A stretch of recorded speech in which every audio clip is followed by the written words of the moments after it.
This is the Cubs Postcast, your instant game reaction for the Chicago Cubs.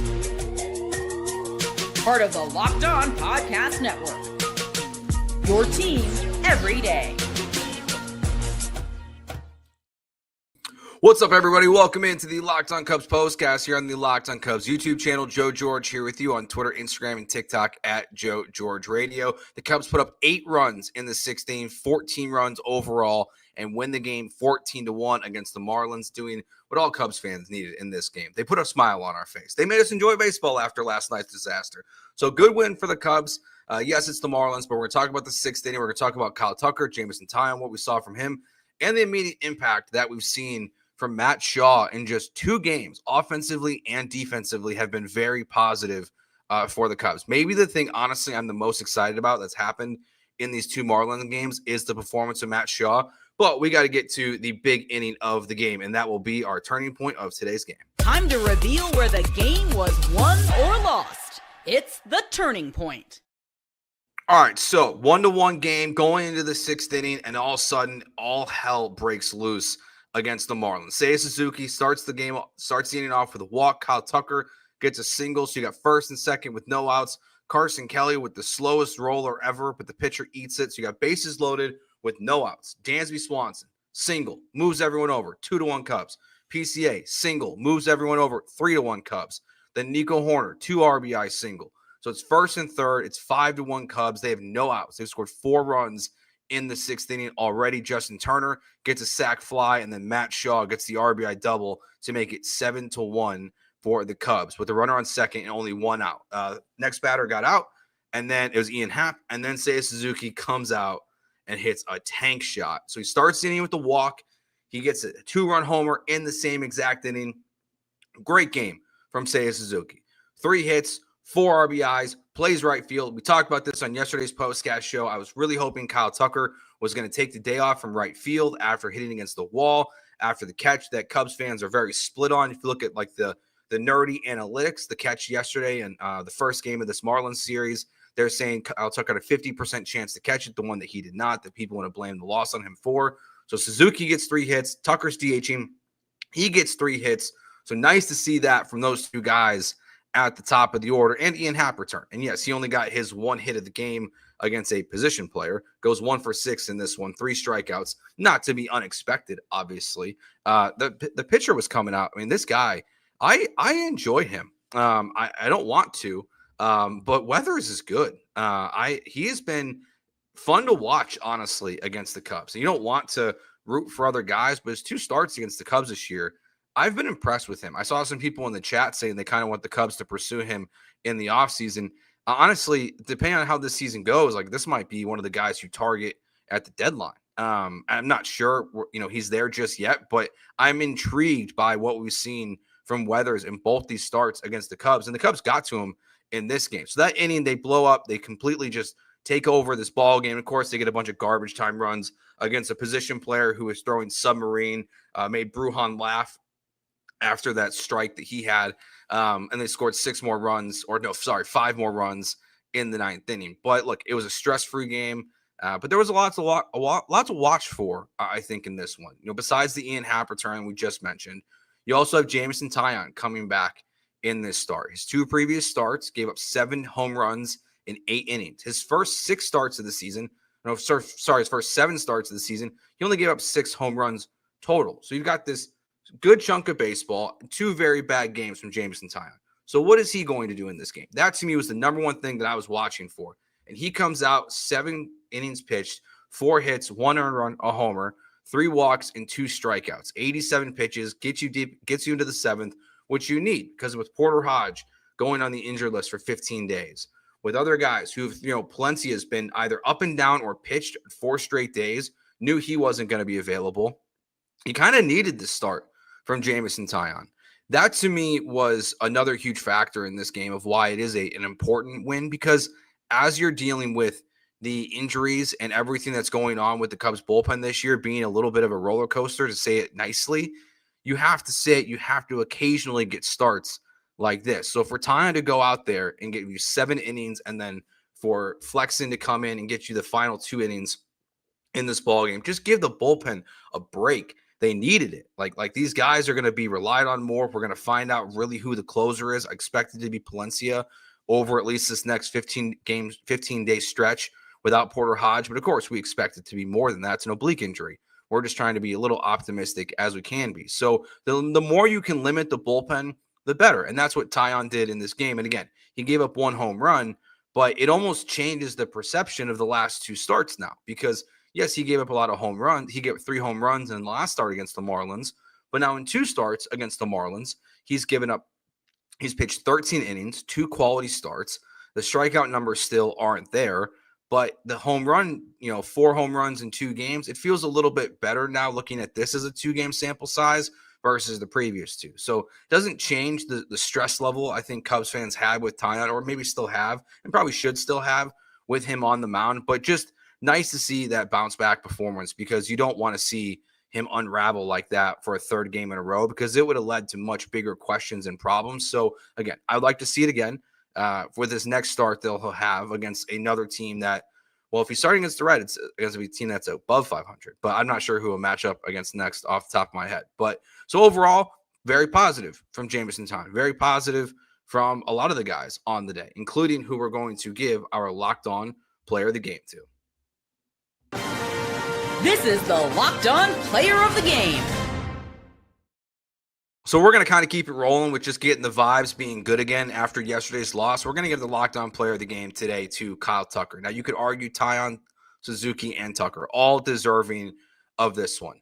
So this one's going to be a little bit of a participation trophy for Kyle Tucker, I will admit, mainly because I think he's gotten way too much grief from Cubs fans, specifically over the last 24 hours. It's kind of crazy to me, the things that are being said about Kyle Tucker, a superstar player, after 1 bad game and a rough stretch of baseball. But to come back in this one, get 3 hits, and you think back to yesterday's game, to where this is what the most positive part for Tucker is.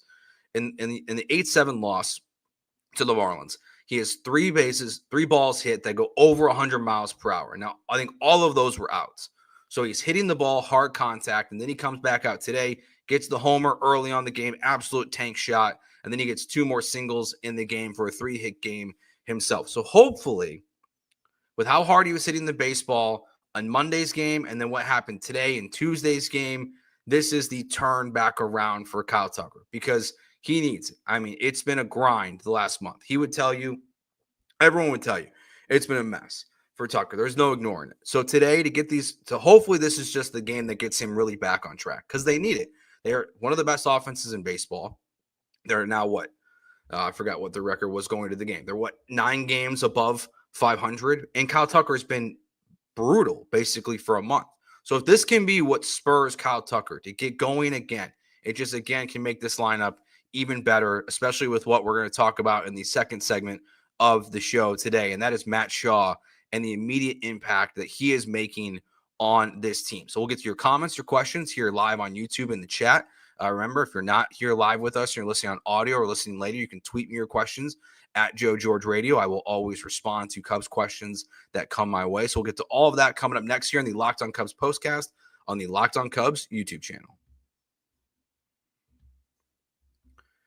If you ever check your bank account and wonder where did all my money go? Between dining out, online shopping, and entertainment, it's easy to lose track. That's where Monarch Money comes in. Your personal CFO giving you full visibility and control over your finances. Monarch Money isn't just a budgeting app. It's a complete financial command center so you can track all your accounts, investments, and spending in one place. So you stop just managing your money and start building wealth. That all-in-one convenience is huge. We all have multiple apps for various different things. You can do all of your tracking of your money, your spending, your investments, all of it in one place. Much easier with Monarch Money. Take control of your finances with Monarch Money. Use code LOCKEDONMLB at monarchmoney.com for 50% off your first year. That's monarchmoney.com, code LOCKEDONMLB for half off your first year. All right, so Matt Shaw comes back to the Cubs. Struggles, says he needs a reset. The Cubs say he needs a reset. He said the Cubs did the right thing. Thought that was an interesting note that we got from the broadcast today. You want to hear that from a young player. I think that's important to obviously not have any spite, but also just to have the awareness of like, yeah, I'm on the struggle bus right now. And he was. His timing was off. That's what Craig Counsell was saying. And so he comes back here in Monday's game against the Marlins. He has a multi-hit game. And let's see. So his final box score on Monday was 2 for 4 with an RBI and a strikeout. And then this game today goes 2 for 5 with another RBI double. So 2 RBI doubles back-to-back days. That feels also like Tucker and Taillon, feels relieving as a Cubs fan. It feels it just the sense of relief that, yes, it's 2 games, but the immediate impact at third base for Matt Shaw just feels good to see happen. And hopefully it can continue, because you think about this, if he can be not a 500 hitter, like that's a crazy expectation, obviously, like he's been now basically through 2 games.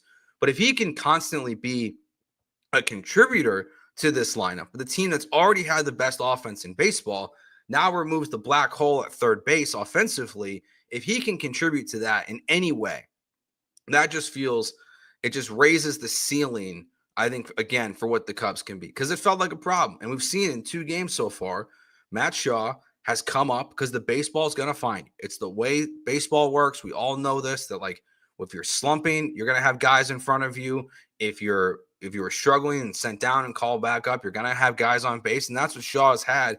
He's come through at least twice now in these last 2 games in clutch situations. So really positive from him. And also, it also just feels different when the ball is hit to him at third base. This isn't an analytical thing. This isn't anything that, trying to pretend like I know baseball more than anyone else. This is just a gut feeling that right now, when I see the ball get hit to third base, there is just a level of confidence that I have with him, either with his arm, which we've seen is very impressive, his overall just quality of fielding, that we're just not going to see some of the mistakes that have been made at third base for the Cubs. So another huge positive in this game is just the immediate return of Matt Shaw coming back to the bigs. And hopefully we'll see if this, like, what kind of level this can continue. Now, it's a great time for him to come back up. I actually think it's a great, kind of a great call by the organization to bring him up in this stretch, because yes, he's in the minors, but you bring him up against the Marlins. You're playing these below 500 teams, or teams that are just right ahead of or just right above 500 now with the Reds. So teams that are struggling, teams that are not at their best, and pitching that's closer to probably realistically AAA pitching than most big leaguers that you're going to face. So it's kind of like easing Matt Shaw back into the bigs as well. So this was all very positive, this game today. Again, stress-free, no problems, great start from Jameson Taillon, did what he's supposed to do. 8-run inning in the 6th. And again, my favorite part about that inning is how it started and how it finished, and honestly everything in between. But it starts with the Suzuki walk. I know Sam's been talking about this a lot on the podcast with Matt, about that Suzuki's walks are just way lower this year. He is not being as patient at the plate. So to see that inning start with a walk, to see him come back up in the same inning and hit a 2-run home run was fantastic. But what I want to see the Cubs do more of is also, again, what we saw in that inning. Moving guys over, 1 base at a time, not relying on power. And yes, you have 4 guys in your lineup that have 10 home runs or more at this point in the season. But that 6th inning, having multiple base hits in a row where you're driving in 1 guy and you're just moving guys from station to station, and then Nico gets the 2 RBI single, and you're just moving guys along. And then Justin Turner comes up, who had a good day at the plate, and he hits a sac fly, and Justin Turner on the day. So Turner goes 3 for 4 with the RBI sac fly. That's good too. Like, it's just all good. Like, there's no negatives in this game, because even the only guy who wasn't good was Ian Happ, and he gets a pass because it's his first game back off of the injured list. So before we wrap up and get to your guys' questions, let's get to what I think you'll be talking about after this game. This is what you'll be talking about. I think the biggest thing that Cubs fans are going to be talking about after this game is, I think, now the imagination of, I kind of mentioned there a little bit with Shaw and the impact, but now what we're seeing with the return of Ian Happ and potentially what this lineup could be, just how deep it is, with what we saw, what we've seen from Pete Crow-Armstrong, what we're hoping that we're going to start seeing again from Kyle Tucker. Seiya Suzuki has been really good this year, leads all of Major League Baseball in RBIs right now. I think the thing that Cubs fans are just talking about after a game like this is just how great the offense is and how good it's going to continue to be this year. Yes, they're going to have duds. It's Major League Baseball, 162 games in a season. You're going to have duds. But you have 2 games against the Marlins. You scored 21 runs, and this series should have been won already. You're hoping to win it, a short turnaround, 12-10 Central first pitch for us tomorrow. So we'll see Cade Horton on the mound in tomorrow's game, hopefully to get another series victory. And look, again, this is a weak stretch of baseball. There's no denying that. And all you can do is go out there and beat the teams that are in front of you. And so far, the Cubs have been doing pretty good about that so far. You beat the Marlins 2 out of 3. You sweep the White Sox, beat the Marlins 2 out of 3 again.